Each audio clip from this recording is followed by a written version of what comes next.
هلو جايز، معنا مسيو الشكرانيست. سي سعد الغزالي. بغيت نسولك مسيو ابراهيم، مرحبا. ما كنسمعوا المايند سيت العقليه شنو كتفيدنا كبراتيك؟ شنو غتفيدك مثلا في كسب المال؟ شنو غتزيدك؟ دابا خويا سعد، الاغلبيه ما فهمش شنو هو مفهوم العقليه. مفهوم العقليه في المجال شنو نقصدوا بالعقليه. العقليه هي كل شيء، هي سيكولوجيه النجاح.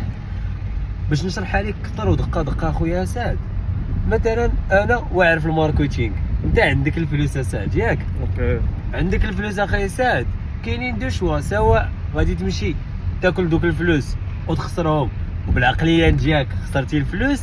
العقليه الثانيه عقليه ناجحه، هو ابراهيم هو يعرف الماركتينغ، ياك؟ علاش ما نديرش مع ابراهيم كوميسيون، هو يعود يتكلم في الماركتينغ والادز والمسائل كاملين مع الشكرانيست اكاديمي، او مثلا غادي ندير ليه صالير مثلا. هذا هو العقليه، هذه هي تنقصد بها العقليه. العقليه خيسات هي المرونه، هي الانضباط، هي المسؤوليه، هي عدم القاء اللوم على الاخرين، هي عدم الشكوى، هي عدم التبرير. يعني هذا الشيء كامل هذه هي العقليه.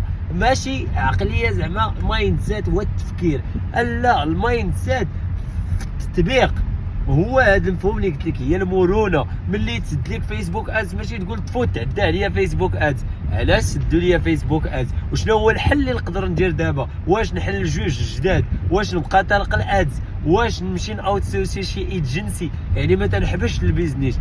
العقليه تنعنيو بها دائما اخويا سعد هي المرونه، وهي الانضباط، هي عدم التبرير، عدم الشكوى، وكل الحوايج اللي هما تيخليوك في سيكولوجية النجاح. نتمنى انني فدتكم، وهذا ما كان. ميرسي بوكو مسيو شكرانيست.